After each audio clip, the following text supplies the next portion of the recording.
ओम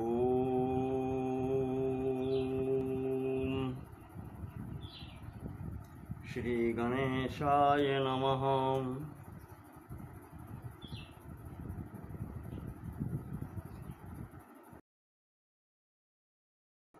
ओम विघ्न विनाशन दक्षम लक्ष्यं भक्ते सुमंगलाधारम वृंदाविपिन विहारम श्री गोपी गणपतिं वंदे। नमो भगवते तस्मै वासुदेवाय चक्रिणे नमस्ते गदिने तुभ्यं वासुदेवाय धीमते। ओम नमो नारायणाय विष्णवे प्रभविष्णवे मम भूयान् मनः शुद्धिः कीर्तनात् तव केशव। ओम नारायणं नमस्कृत्य नरं चैव नरोत्तमं देवीं सरस्वतीं व्यासं ततो जयमुदीरयेत्। व्यासाय विष्णुरूपाय व्यासरूपाय विष्णवे नमो वै ब्रह्महृदये वासिष्ठाय नमो नमः। ओम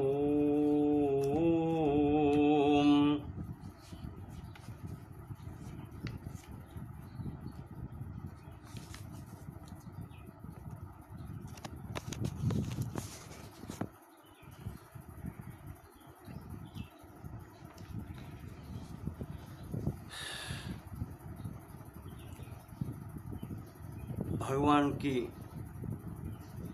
प्रेरणा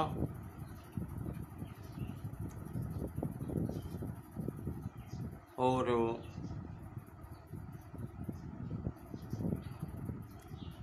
उन्हीं की अनुकंपा से आज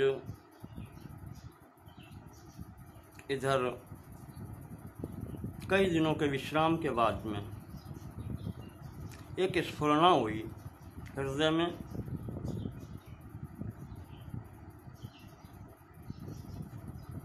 कि अभी महाभारत के खिल भाग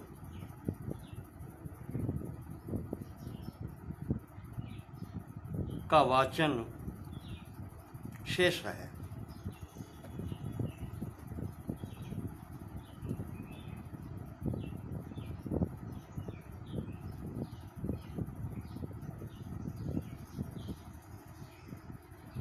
यह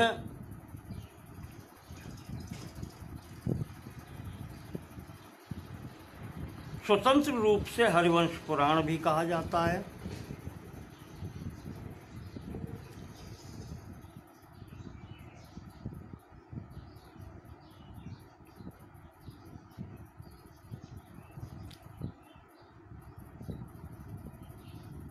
और इसके अंतर्गत 3 पर्व हैं, हरिवंश पर्व, विष्णु पर्व और भविष्य पर्व।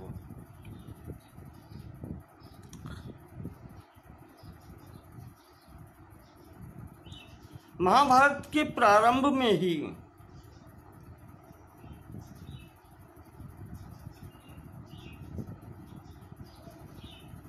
आदि पर्व के द्वितीय अध्याय में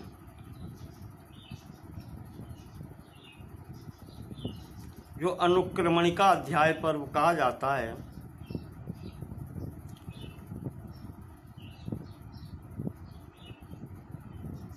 वहाँ इसका स्पष्ट रूप से वर्णन मिलता है।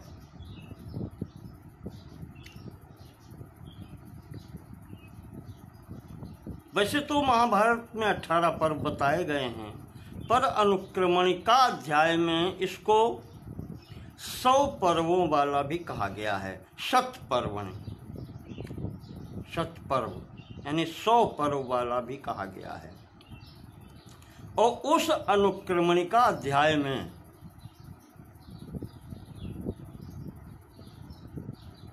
जो 100 पर्वों की गणना है, उसके अंतर्गत यह खिल भाग के तीनों पर्वों की भी गणना है। अर्थात इन तीनों को मिला करके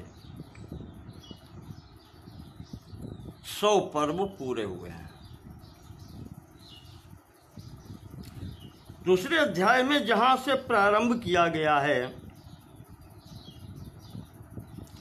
भारतस्य इतिहासस्य श्रूयताम पर्व संग्रह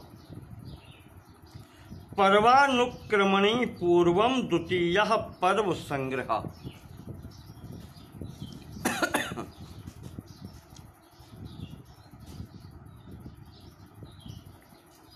प्रथम पर्व में अनुक्रमणिका और द्वितीय पर्व में पर्व संग्रह।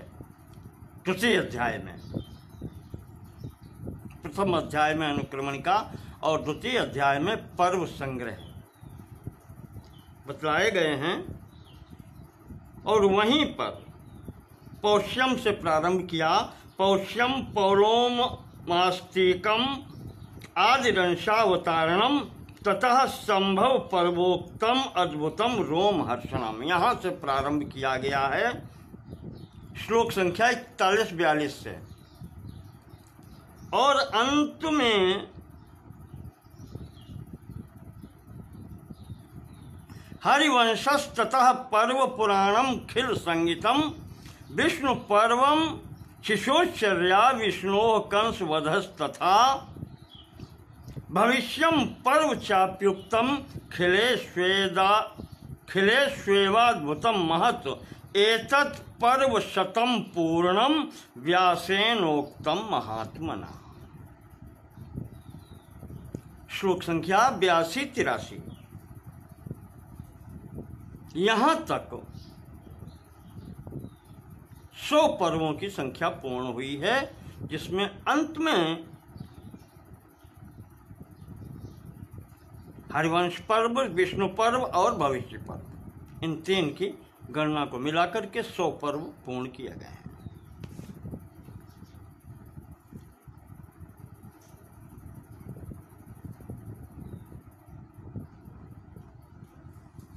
इस खिल भाग की इसका पारायण अलग रूप में भी होता है, हरिवंश पुराण के रूप में। तो इसे हरिवंश पुराण भी कहते हैं, हरिवंश पर्व भी कहा जाता है, तीनों मिलाकर के।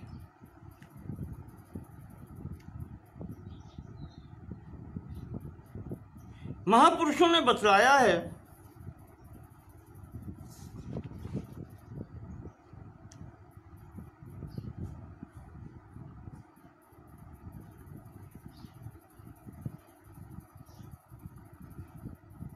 बृहत् पाराशर होरा शास्त्र, मंत्र महाणव आदि ग्रंथों में ये मिलता है विवरण कि यदि व्यक्ति की जन्म कुंडली में संतान भाव जो है, पंचम भाव, वो सूर्य के द्वारा दृष्ट हो,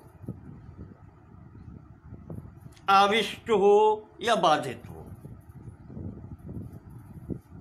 तो ऐसी स्थिति में इस हरिवंश पुराण का श्रवण करना चाहिए।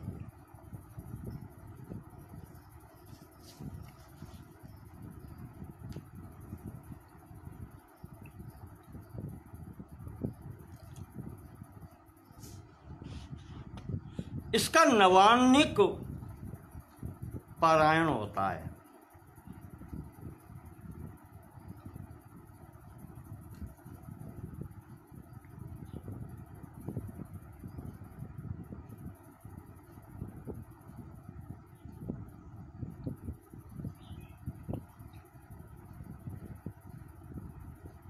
और इससे लाभ भी देखा गया है। और लाभ हानि की बात न करें तो भी भगवान की भक्ति तथा कथानक की दृष्टि से इसका बहुत महत्व है। भगवान श्री कृष्ण की अनेकों ऐसी कथाएं हैं जो अन्यत्र उपलब्ध नहीं हैं।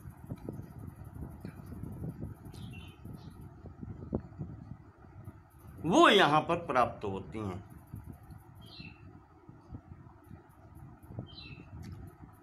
तो आज उन्हीं की प्रेरणा से, भगवान कृष्ण की प्रेरणा से हृदय में एक स्फुरना आई कि इसका भी वाचन होना चाहिए। तो यथामति आज इसका वाचन पठन प्रारंभ करते हैं।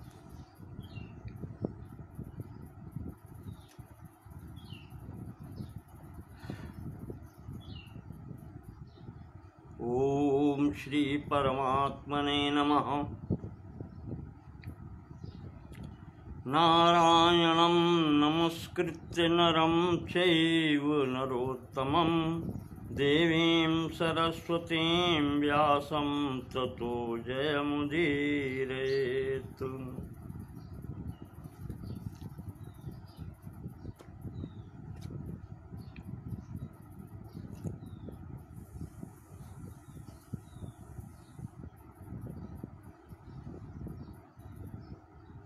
वक्ता यहाँ पर, जैसा आपको पहले बताया था,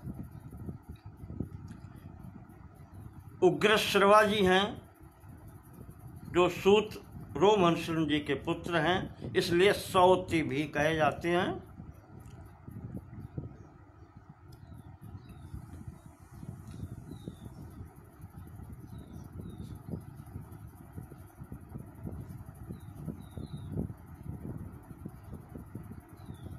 वो प्रारंभ करते हैं इसे, शौनकादि ऋषियों को सुनाते हैं।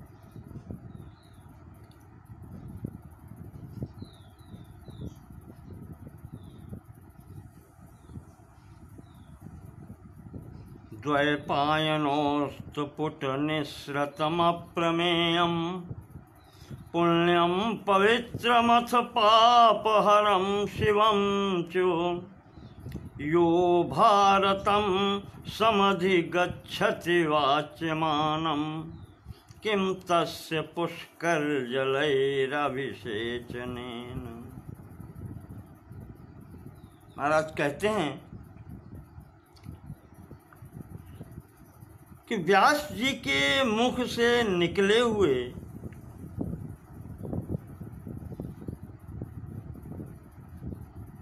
इस अप्रमेय, अतुलनीय, पुण्यदायक, पवित्र, पापनाशक और कल्याणमय महाभारत को दूसरों के मुख से सुनता है,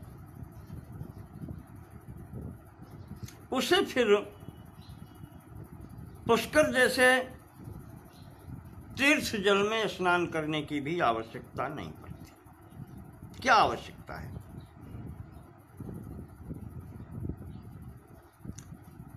जयति पराशर सूनुः सत्यवती हृदय नंदनो व्यासः यस्यास्य कमल गलितं वाङ्मयम् अमृतं जगत पिबति। माता सत्यवती के हृदय को आनंद देने वाले उन पराशर पुत्र भगवान व्यास की जय हो, जिनके मुख से निकले हुए इस वांग्मय वाणी रूपी अमृत का सारा संसार पान करता है।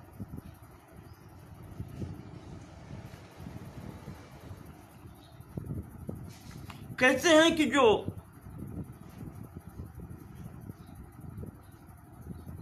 प्रतिदिन पूर्ण श्रृंगार करके 100 गायों का दान करता है, जो सैकड़ों अश्वमेध यज्ञ करता है, जो राजसूय यज्ञ करता है, वाजपेयी यज्ञ करता है,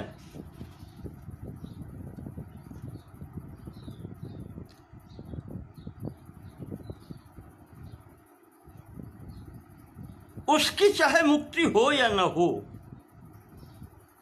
पर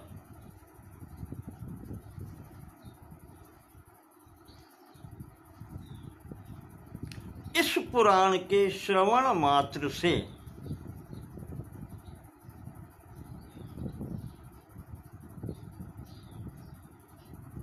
व्यक्ति भगवान के चरणों तक पहुंच जाता है।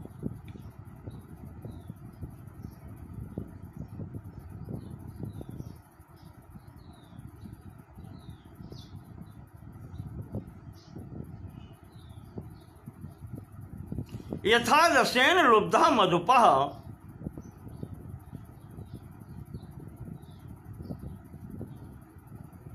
कमलं प्राप्नोति तथैव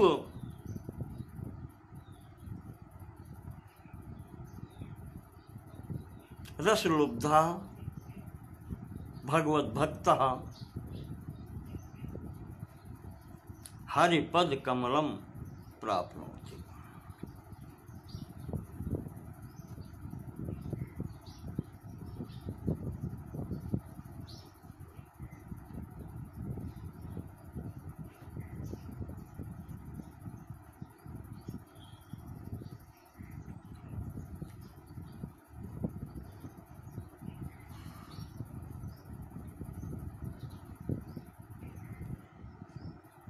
कहते हैं कि भगवान नारायण से छठी पीढ़ी में व्यास जी हैं।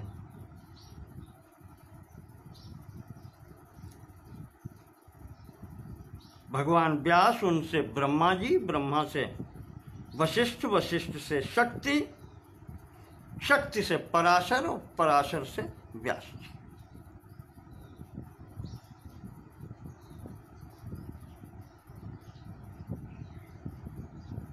जो स्वयं नारायण अंश से प्रकट हैं और जो सुखदेव जी के पिताजी हैं,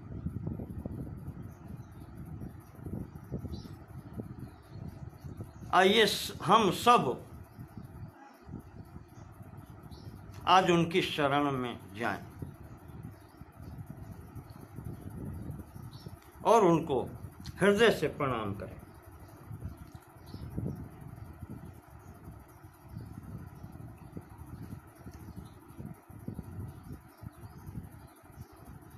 इस प्रकार से महाराज ने वंदना की है व्यास जी की, उग्रश्रवा जी ने। तब शौनक जी कहते हैं कि सूतनंदन, आपने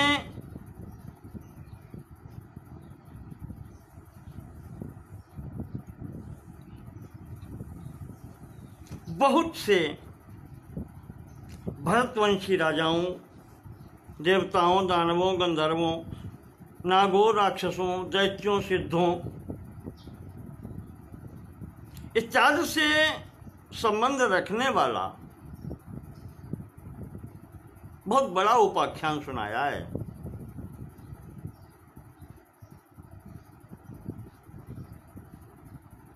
उनके अद्भुत कर्म, बल पराक्रम,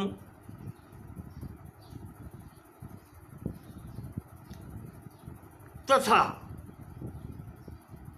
धर्म, अर्थ, काम, मोक्ष संबंधी बहुत से विषयों का वर्णन आपने किया है।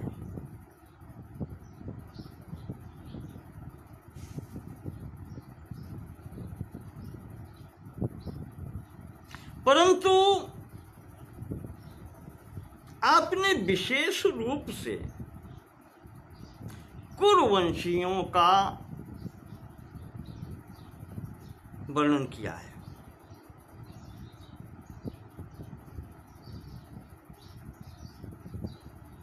प्रसंगवश कह लें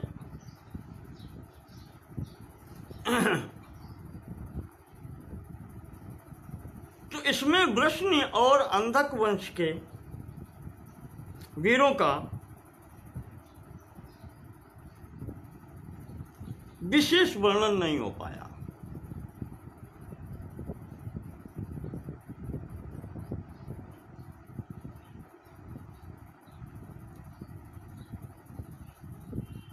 वो आप हमें सुनाएं।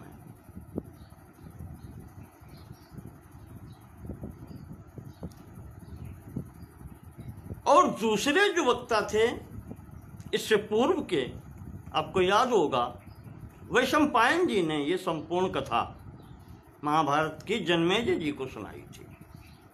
वहां भी ऐसा ही प्रश्न उग्रश्रवा जी कहते हैं कि जन्मेजय ने किया था वैशंपायन जी से।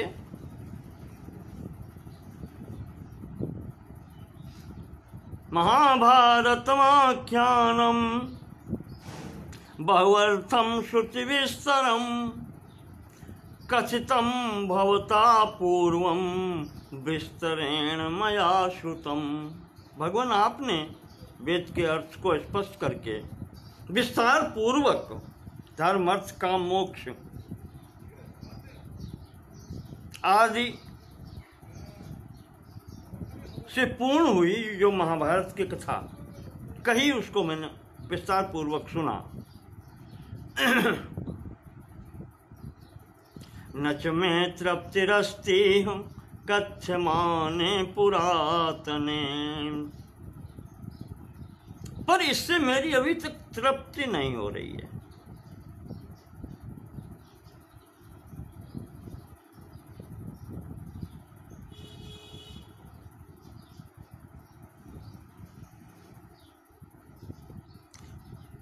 इस कारण से आपने जो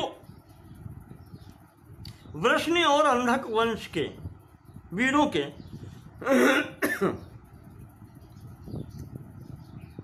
राजाओं के वर्णन और ये छोड़ दिए हैं आपने पांडव और कौरव, कहना चाहिए शांतनु के वंश के वीरों की कथाएं आपने विशेष रूप से सुनाई। तो महाराज मेरी इच्छा है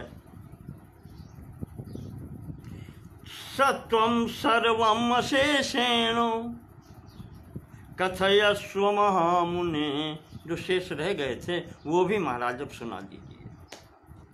तेषां पूर्व विसृष्टिं च विचिन्त्य मां प्रजापते, और प्रजापति से लेकर के जो सृष्टि हुई है पूर्व काल में, वो सब भी महाराज बतलाएं। मेरी इच्छा है। तो वैशंपायन जी कहते हैं कि राजन,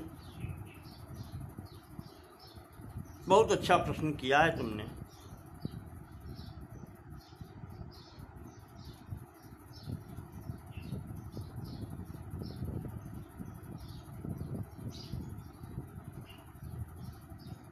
प्रश्न करने वाले की योग्यता का पता उसके प्रश्न करने से ही हो जाता है। जो तुमने प्रश्न किया है वो तुम्हारी योग्यता का स्वयं परिचय दे रहा है।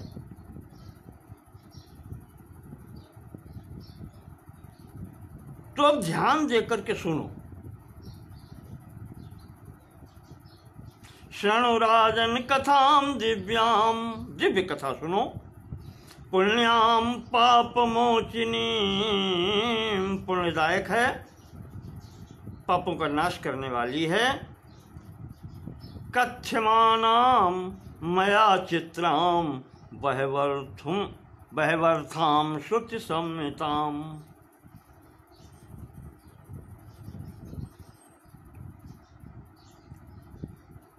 बहवर्थाम श्रुति संहिताम,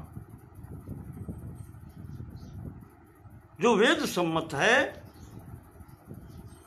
और बहवर्थाम बहुत से प्रयोजनों को सिद्ध करने वाला है।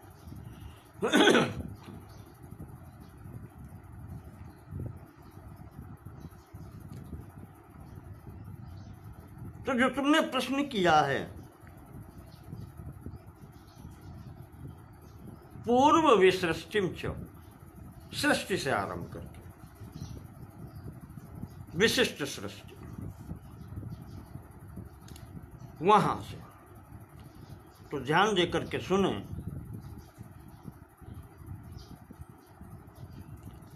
अव्यक्तम कारणम यत्तत् नित्यं सद सदात्मकं प्रधानम पुरुषं तस्मान् निर्ममे विश्वमीश्वरम्।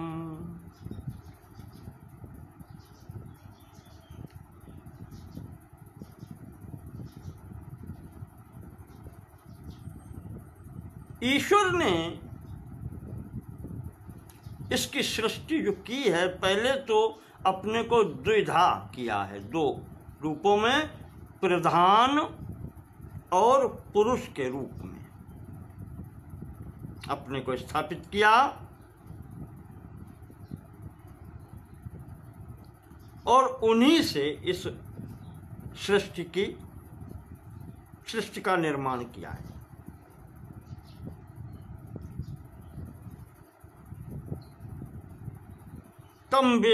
तम वै विद्धि महाराज ब्रह्मांडम अमितौजसम। कहते हैं जो यहाँ पर मैंने पुरुष कहा है, तुम उन्हीं को ब्रह्मा समझो।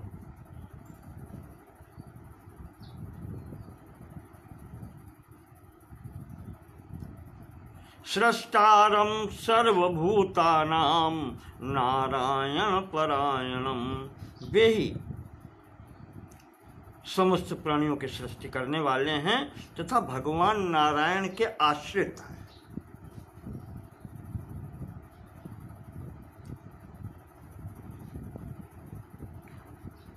अहंकारस्तु महतस्तस्माद् भूतान जगिरे। प्रकृति से जो महत्त्व उत्पन्न हुआ था,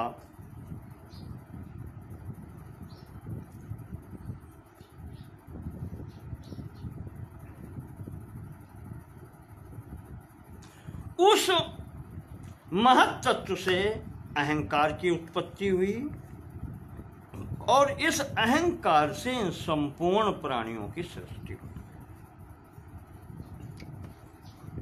यानी अहंकार से सूक्ष्म भूत, और इन सूक्ष्म भूत से तब स्थूल भूत,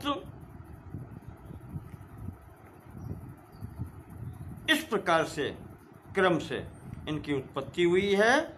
और ये चक्र अनादि है, चलता ही रहता है, सनातन है।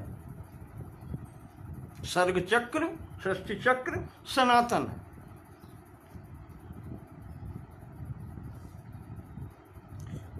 वैशंपायन जी कहते हैं कि जैसी मेरी मति है, जैसा मैंने अपने पूर्व पुरुषों से सुना है, गुरुजनों से सुना है, उसी के आधार पर मैं इसका कुछ वर्णन करूंगा।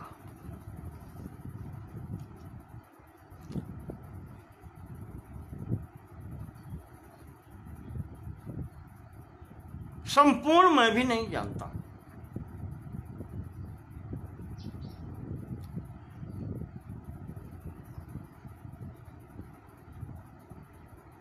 ततः स्वयंभूर्भगवान् शिश्रक्षुर्विविधा प्रजा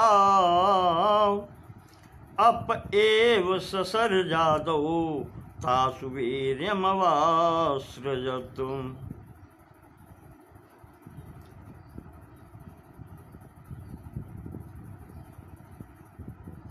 कहते हैं भगवान नारायण ने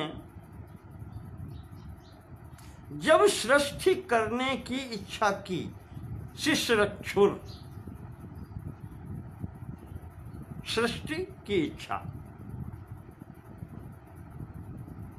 तब अप एव ससर्जादौ, सर्वप्रथम उन्होंने जल की सृष्टि की।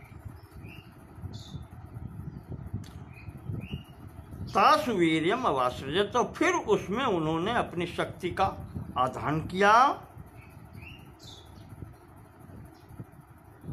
आपो नारायति प्रोक्ता, इस जल को ही नारा कहते हैं। नारा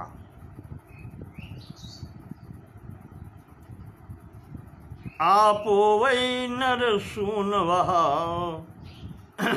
आपो नारा इति प्रोक्ता। हाँ, जल का दूसरा नाम है नार, नारा नहीं नार, और उसकी उत्पत्ति भगवान नर से हुई है, इस कारण से इसको नार कहते हैं। और सर्वप्रथम यही नार या यही जल भगवान के रहने का स्थान हुआ, अयन हुआ। इस कारण से ही भगवान का नाम भी नारायण कहा गया। अयनम तस्य ता पूर्वम तेन नारायण स्मृता। इस कारण से भगवान का नाम सर्वप्रथम नारायण कहा गया। तो उन्हीं भगवान ने जब इस जल में अपनी शक्ति का आधान किया, तो एक अंड की, हिरणमय अंड की स्वर्णमय या सोने जैसे अंडे की उत्पत्ति हुई।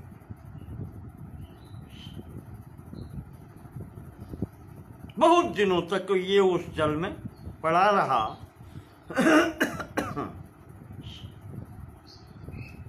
और उसी में से फिर ब्रह्मा जी की उत्पत्ति हुई।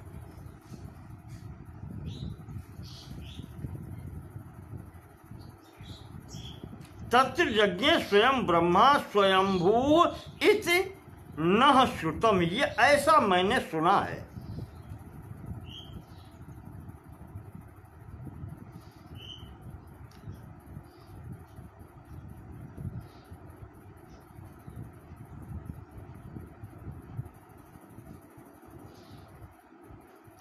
जब इसमें ब्रह्मा जी की सृष्टि, ब्रह्मा जी उत्पन्न हुए तो वो हिरण्यगर्भ कहलाए, और उन्होंने इस अंड के दो भाग कर दिए।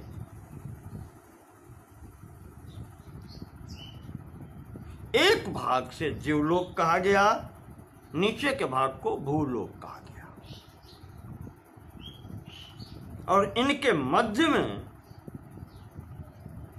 तयो शकलयोर मध्य आकाशम असृजत प्रभु, इनके मध्य में आकाश का निर्माण हुआ, सृजन हुआ।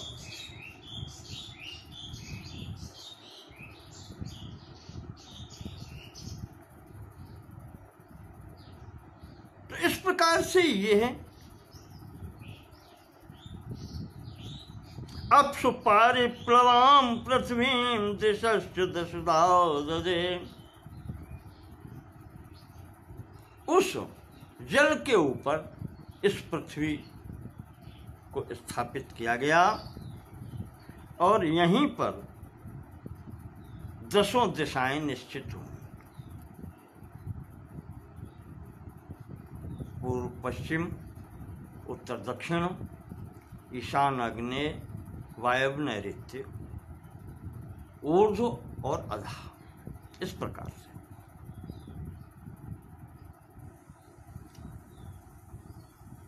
और यहीं पर इसके अंड के अंतर्गत ही इसी को ब्रह्मांड कहा गया।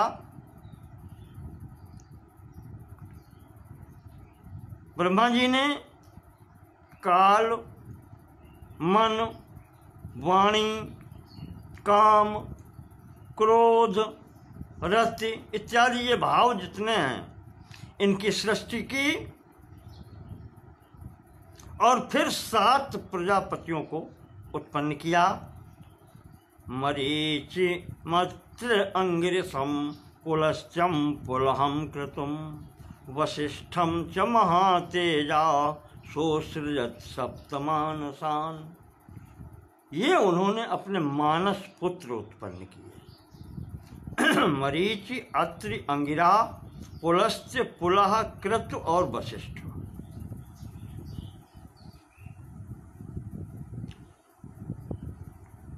ये उनके मानस पुत्र हैं।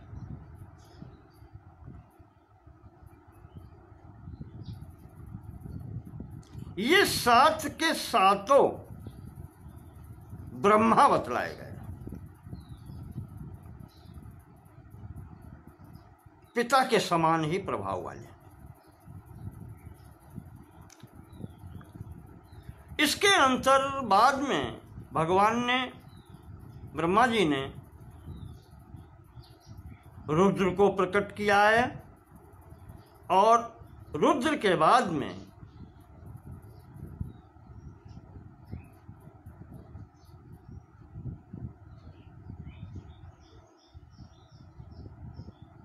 सनत कुमारों की उत्पत्ति हुई।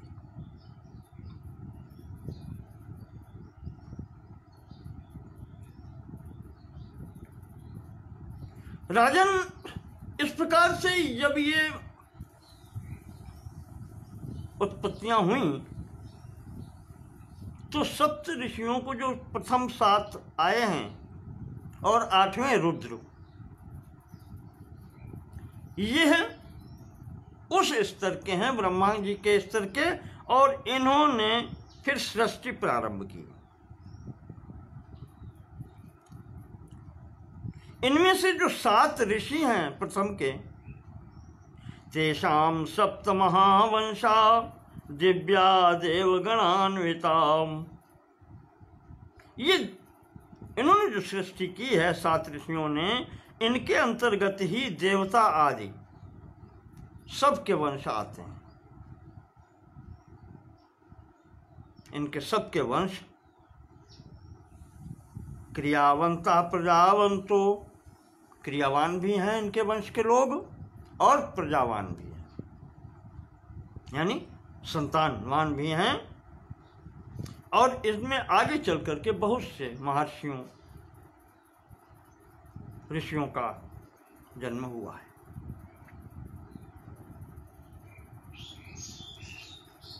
वैशंपायन जी कहते हैं इसके बाद में ब्रह्मा जी ने विद्युतो अशन मेघांश, विद्युत अशन कहते हैं वज्र को, मेघ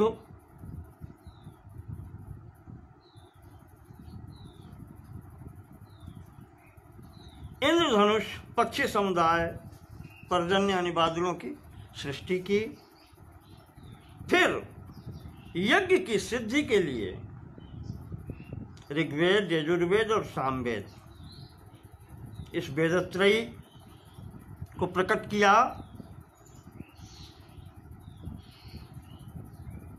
ब्रह्मा जी ने अपने मुख से देवताओं को, वक्षस्थल से पितरों को प्रकट किया,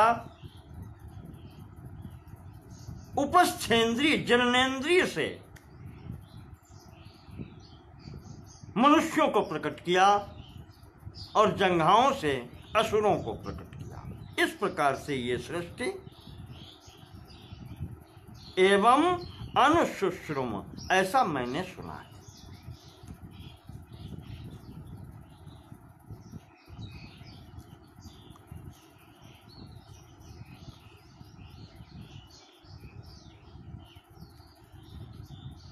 वैशंपायन जी कहते हैं जब ब्रह्मा जी ने देखा इस प्रकार से सृष्टि नहीं बढ़ पा रही है, तो उन्होंने अपने शरीर के दो भाग किए, एक भाग से पुरुष और एक भाग से नारी।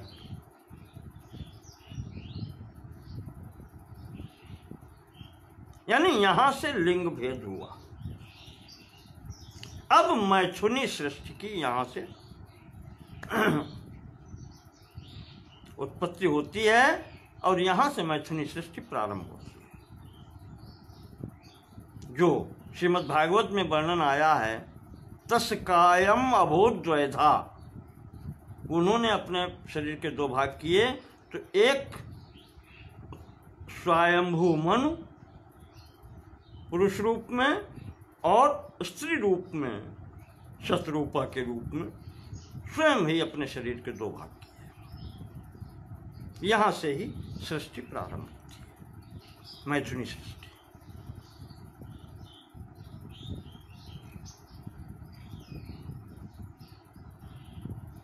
इस पुरुष रूप को मनु, स्वयंभू मनु कहा गया, और इस स्त्री स्वरूप को शतरूपा कहा गया।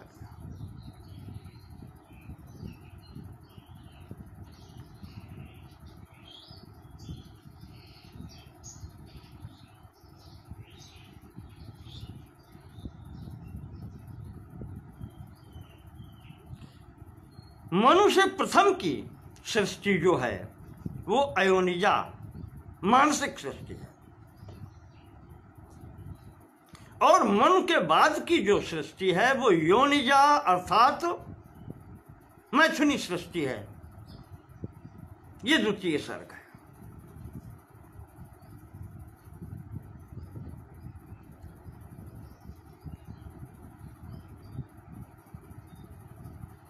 यहीं पर भगवान हिरण्यगर्भ ब्रह्मा जी की प्रेरणा से मनु और शतरूपा का विवाह संपन्न होता है। शतरूपा जी को पत्नी रूप में स्वीकार किया है।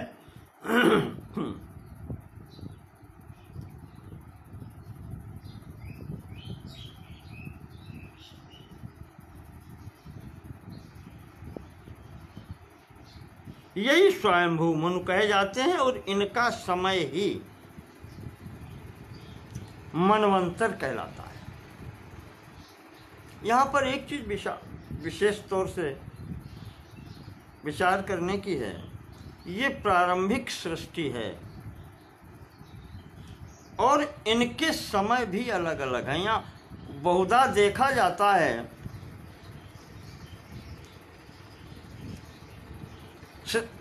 संसार में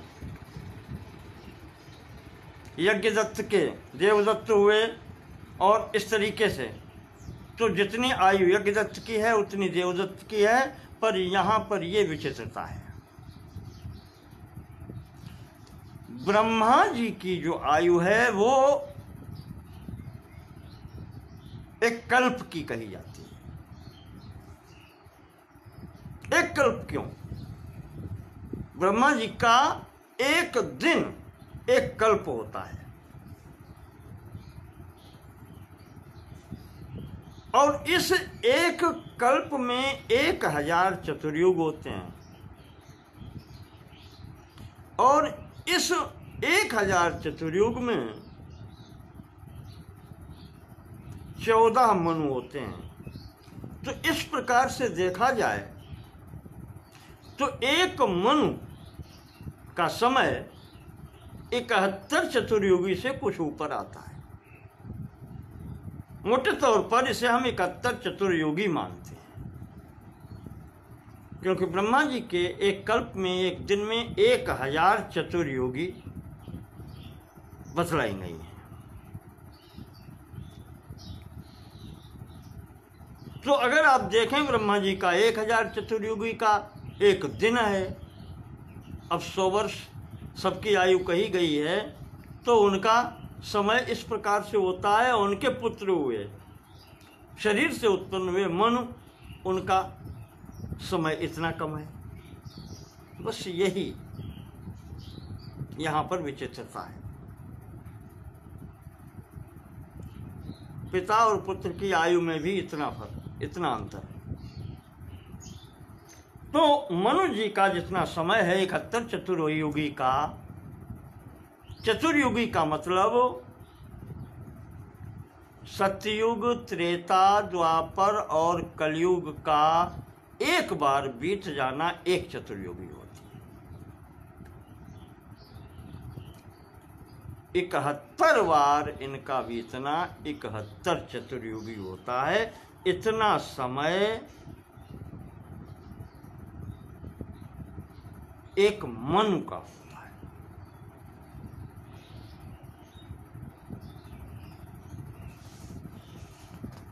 और इसमें संध्या और संध्यांश होते हैं, मतलब अगले मनवंतर के प्रारंभ होने के समय के बीच में जो अंतर होता है वो मिलाकर के 71 से कुछ अधिक हो जाता है।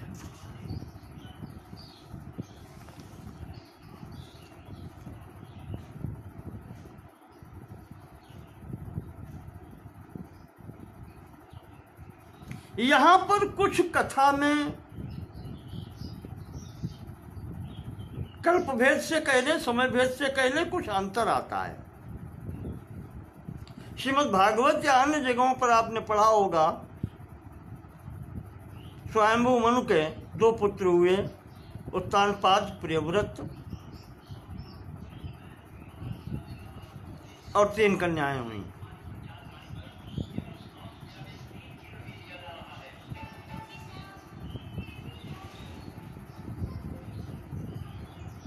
पर यहाँ पर दूसरी स्थिति है। यहाँ पर बताया गया है, वैराजात पुरुषात वीरम शतरूपा विजायत। महाराज मनु के एक पुत्र हुआ है जिसका नाम है वीर। प्रियव्रतोत्तानपादौ वीरात काम्या विजायत। उनकी काम्या नाम की पत्नी हुई, जिससे प्रियव्रत और उत्तानपाद का जन्म हुआ।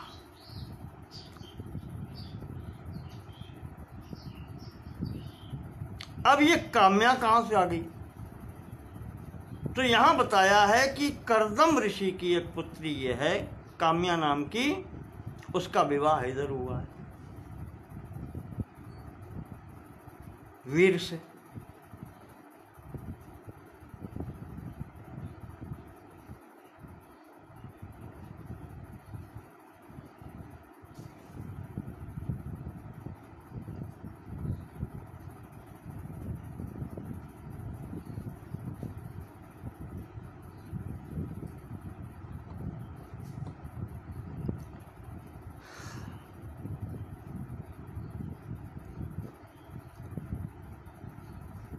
कहते हैं इन्हीं उत्तानपाद को, उत्तानपादम जग्राह पुत्र मत्र प्रजापति।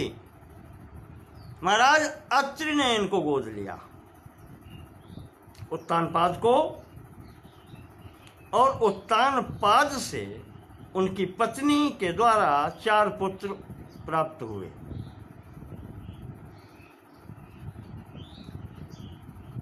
माता का, यहाँ पर पत्नी का नाम उत्तानपाद जी की सुनृता दिया है। धर्मस्य कन्या शुश्रोणी सुनृता नाम विश्रुता। उत्पन्ना वाजमेधेन ध्रुवस्य जननी शुभा। धर्म की पुत्री सुनृता हुई थी, वही ध्रुव की माता हुई, और ध्रुव के 3 भाई और हुए, कीर्तिमान, शिव और अयस्पति।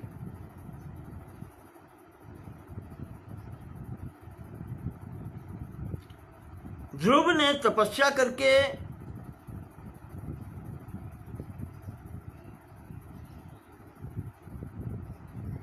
भगवान से वरदान प्राप्त किया, एक अलौकिक अटल पद प्राप्त किया।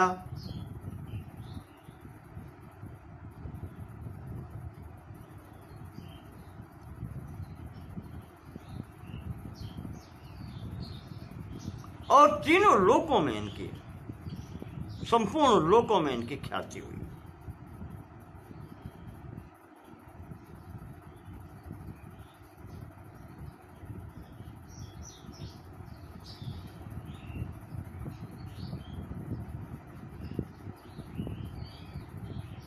ध्रुव के 2 पुत्र हुए,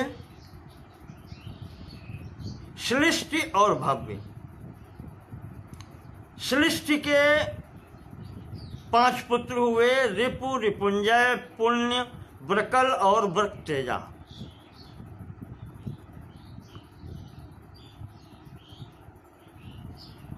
और इनमें से जो रिपु हैं, उनके पुत्र चाक्षुष हुए।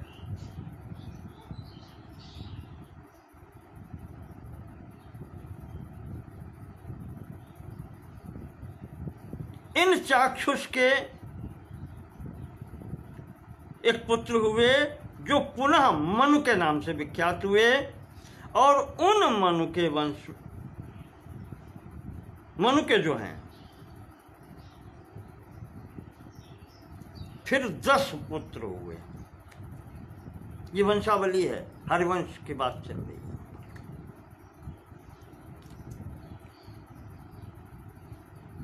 उन 10 पुत्रों के नाम हैं उरु, पुरु, शतद्युम्न, तपस्वी, सत्यवान, कवि, अग्निष्टुत, अतिरात्र और सुद्युम्न।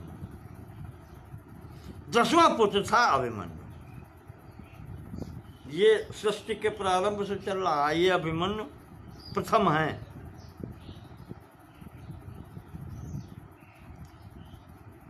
इनमें सबसे बड़े जो उरु हैं, उनके पुत्र हुए अंग, सुमना, ख्याति, क्रतु, अंगिरा और गय।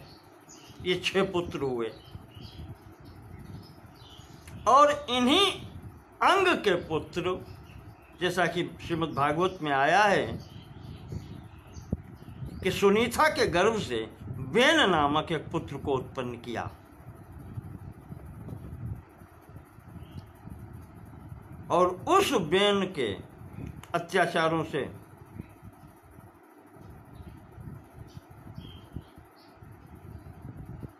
परेशान होकर के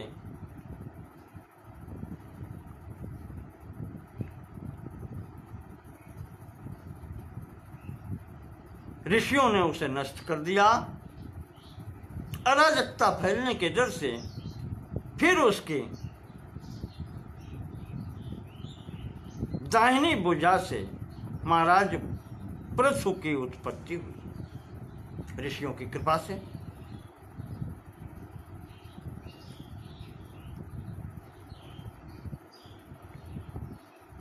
और ये सधन्वी कवची खंगी तेजसा निर्दहन्निव प्रथुर्वैन्य सदा क्षेमाम ररक्ष क्षत्र पूर्वजहम।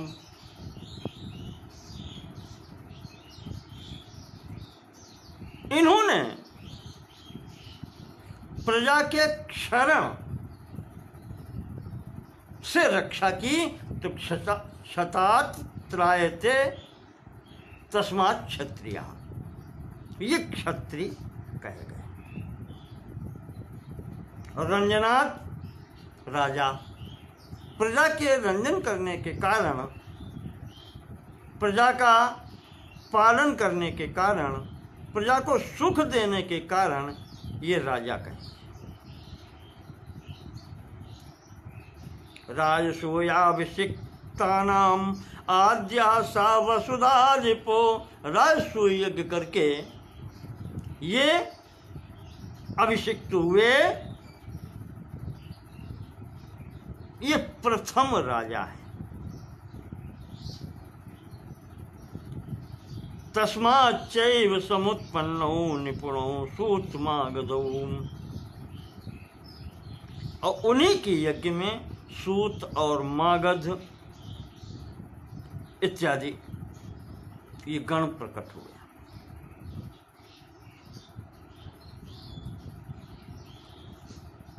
इन्होंने पृथ्वी से संपूर्ण अन्न प्राप्त किया। संक्षेप में चल रहा हूं, कथा आपको मालूम है। पृथ्वी से संपूर्ण अन्न को प्राप्त किया और उससे प्रजा की रक्षा हुई। इन पृथु के आगे चल के 2 पुत्र हुए, अंतर्धान और पालित। अंतर्धान से हविर्धान नाम के राजा हुए और इन्हीं हविर्धान के पुत्र राजा प्राचीन बर्ही हुए। इनके 5 भाई और हैं, शुक्ल, गय, कृष्ण, ब्रज और अजिन। इस प्रकार से महाराज प्राचीन बर्ही 6 भाई थे।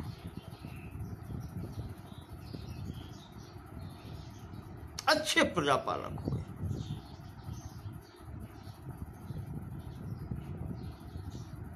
इन राजा प्राचीन बर्ही ने समुद्र की पुत्री सवर्णा के साथ में विवाह किया, जिनसे 10 पुत्र उनके उत्पन्न हुए हैं। इन 10 पुत्रों का एक ही नाम था जो प्रचेता कहे गए। इन 10 प्रचेताओं ने धर्म कर्म का आचरण किया, अच्छे से अच्छे शील वाले थे। अपने नाना के यहाँ बैठ करके समुद्र के जल में इन्होंने 10,000 वर्षों तक तपस्या की।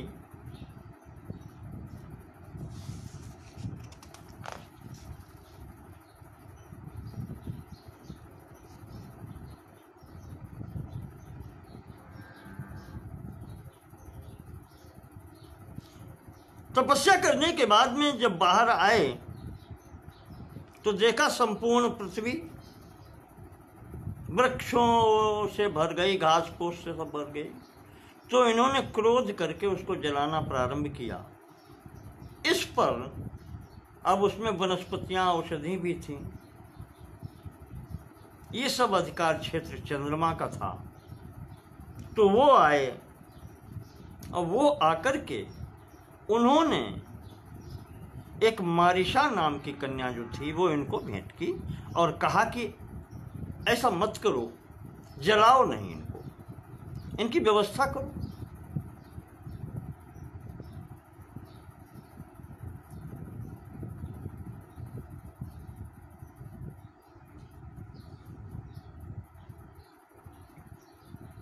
तो चंद्रमा जो सोम नाम के थे, उनके आशीर्वाद से इन 10 प्रचेताओं के एक ही संतान हुई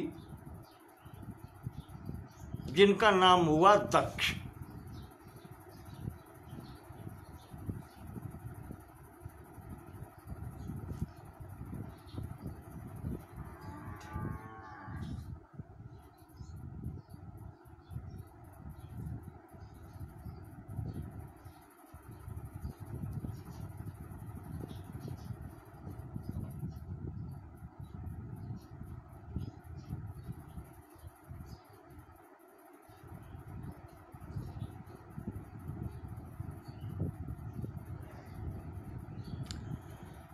दक्ष के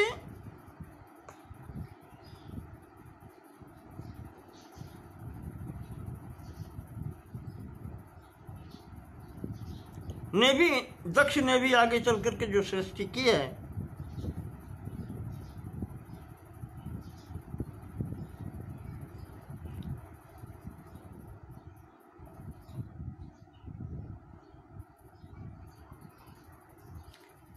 कहते हैं उनमें से यहाँ पर जो लिखा है, स्त्रियों की भी यहाँ पर उत्पत्ति हुई है। और यहाँ जो विवरण दिया है उसमें यहाँ पर केवल 50 कन्याएं दी हैं।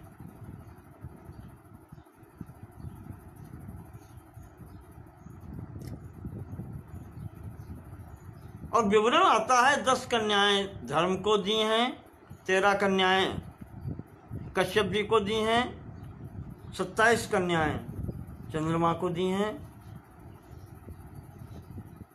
इस प्रकार से यहाँ पर 50 का ही वर्णन आता है। वैशंपायन जी कहते हैं तथा प्रभृति राजेंद्र प्रजा मैथुन संभवा। और इस प्रकार से ये मैथुनी सृष्टि प्रारंभ हुई है।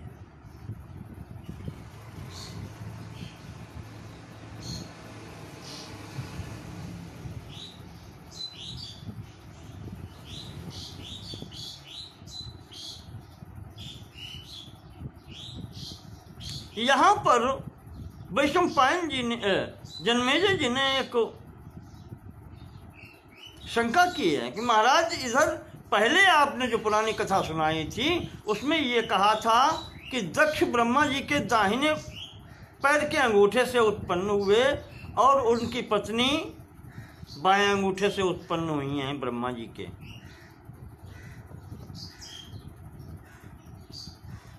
और यहाँ आप इस प्रकार से कह रहे हैं।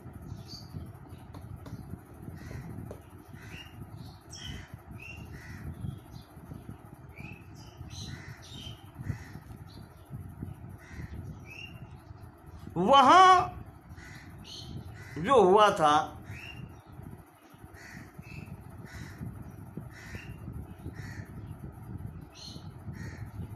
दो स्थितियां ये कैसे बनती हैं।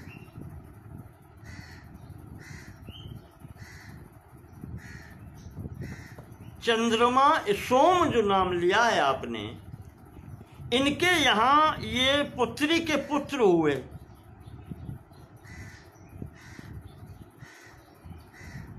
और फिर कहा 27 कन्याएं चंद्रमा को दे दी। अब ये ससुर कैसे हो गए भाई?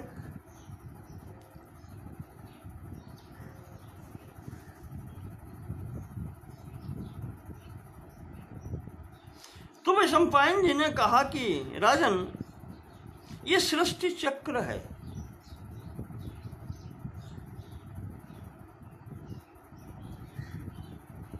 और ये चलता रहता है।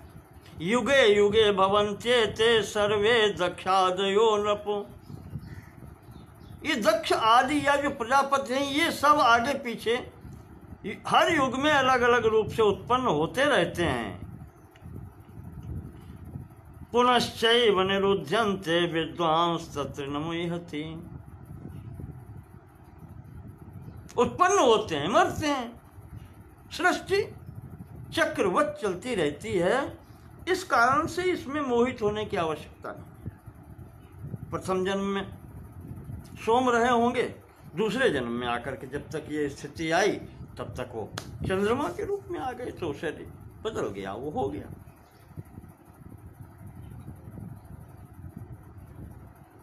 ज्येष्ठम कानिष्ठमप्येषां पूर्वम नासी जनाधिप। इसमें छोटे बड़े का कहीं पर विचार नहीं हुआ। तप एव गरीयो भूत प्रभावश्चैव कारणम। वहां छोटा बड़ा तपस्या और ज्ञान के आधार पर ही होता था।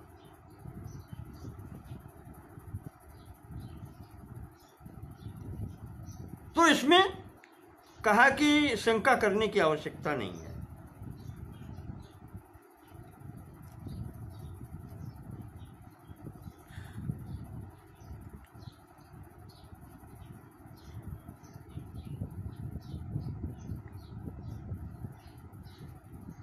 और यहां पर एक शंका यह भी होती है कि 10 पिता हैं प्रचेतागण और उनका एक ही पुत्र हुआ।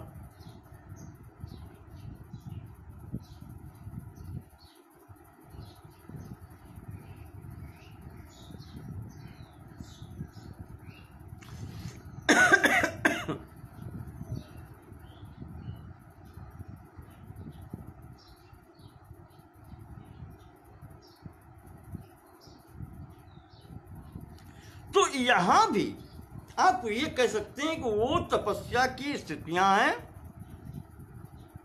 कि एक से बहुत और बहुत से एक की सृष्टि हो जाती है। ये संकल्प शक्ति है।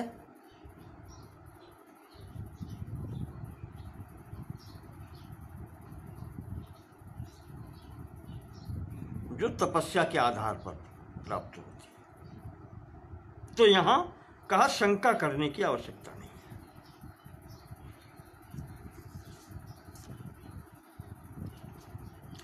तो जन्मेजय जी कहते हैं कि अब आप फिर देवता दानव गंधर्व इनकी सबकी उत्पत्ति विस्तार पूर्वक बतावें।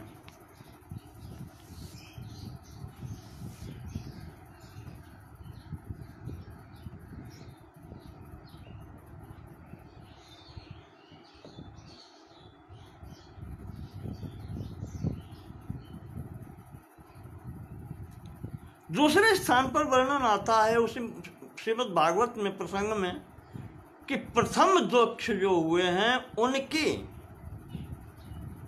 16 कन्याएं हुई थी।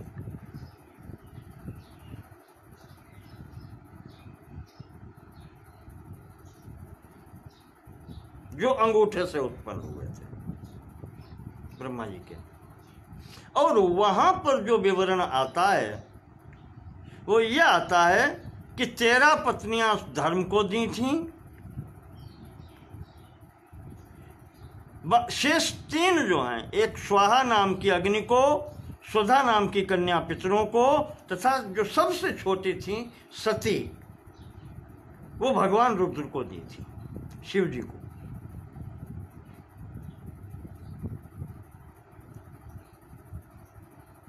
और वहां से शिव जी के साथ बेमनस्य होकर के ये सब हुआ जब, तो महाराज जी ने जब दक्ष जी ने शरीर छोड़ा है, तो वहां से आकर के द्वितीय जन्म में यहाँ प्रचेताओं के यहाँ पर जन्म लिया है, और यहाँ पर इनकी 60 कन्याएं हुई हैं। इससे पहले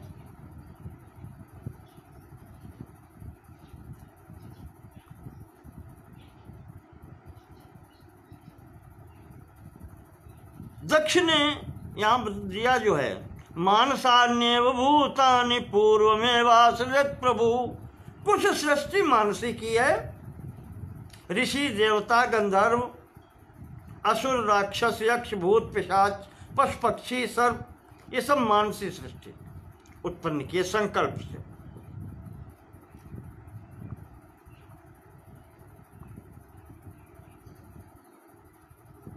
तब उसके बाद में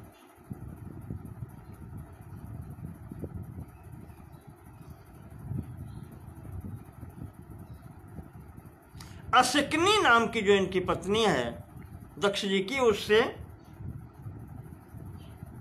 5000 पुत्र, यहाँ 5000 दिया है, पुत्र उत्पन्न किए, जो नारद जी के उपदेश से घर छोड़ के चले गए, विरक्त हो गए।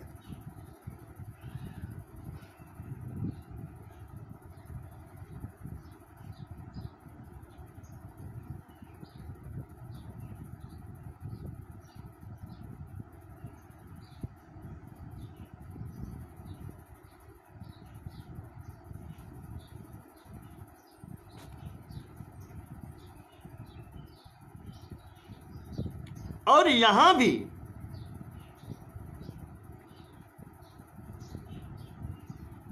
इन पुत्रों का नाम एक ही है, हर्यश्व। ये जब चले गए तब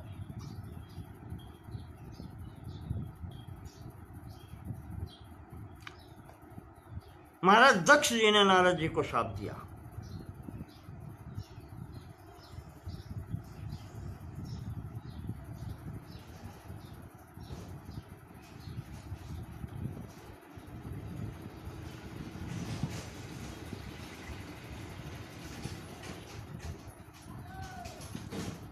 इस प्रकार से नारद जी ने शाप ग्रहण किया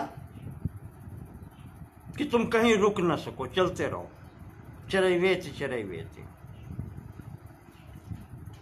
इसके बाद में महाराज दक्ष जी ने 60 कन्याओं को उत्पन्न किया, जिनमें से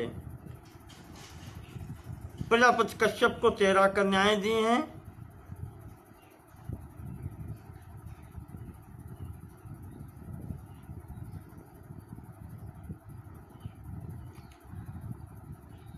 सत्ताईस कन्याएं चंद्रमा को दी हैं। इस प्रकार से यहाँ धर्म को 10, कश्यप जी को 13, चंद्रमा को 27, अरिष्ट नेमि को 4, भृगपुत्र को 2, अंगिरा को 2 और कृशाश्व को 2 कन्याएं दी हैं। इस प्रकार से यहाँ पर 60 कन्याओं का उन्होंने दान किया है।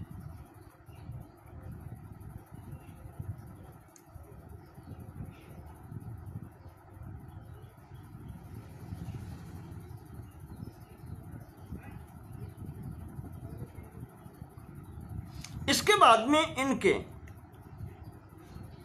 सभी कन्याओं के पुत्रों का विवरण आया है।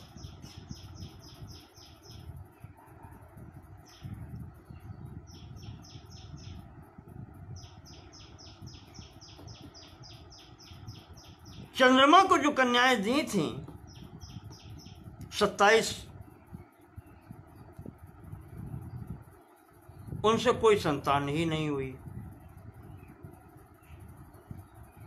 ये 27 नक्षत्र हैं, अश्विनी, भरणी, कृत्तिका, रोहिणी इत्यादि 27 जो नक्षत्र हैं, ये चंद्रमा की पत्नियां हैं, दक्ष जी की पुत्रियां हैं, इनकी कोई संतान नहीं हुई।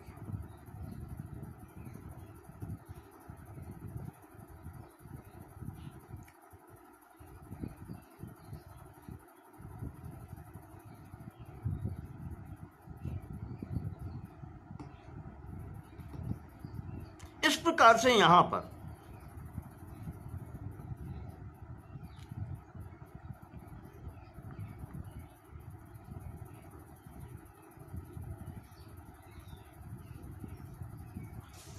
इनके सबके पुत्रों को विवरण आया है।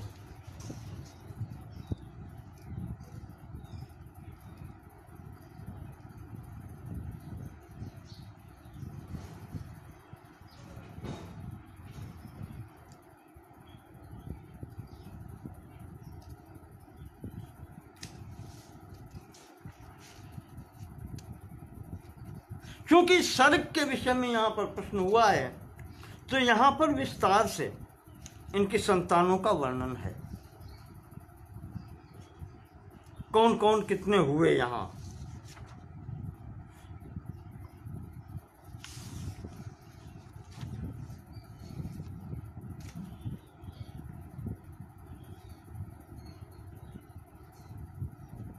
इनका वर्णन श्रीमद् भागवत में भी आया है विस्तार से।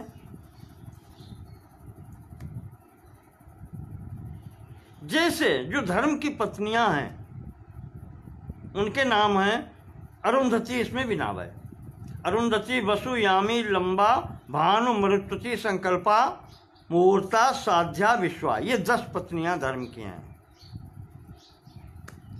इनसे जो पुत्र उत्पन्न हुए हैं,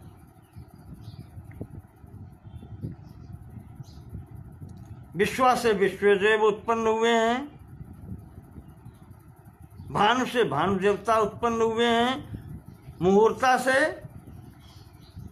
क्षण, लव या ये जो काल समय को मापने वाले जो जितने बताए जाते हैं, ये सब उनसे उत्पन्न हुए हैं।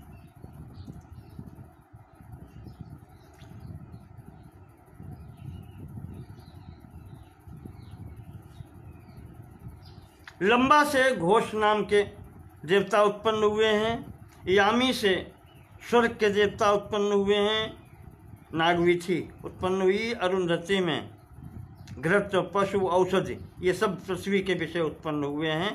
संकल्पा से जो मानसिक देवता हैं, मानसिक क्रिया वाले, वो उनकी उत्पत्ति है। इस प्रकार से विभिन्न लोगों की उत्पत्ति बताई गई है।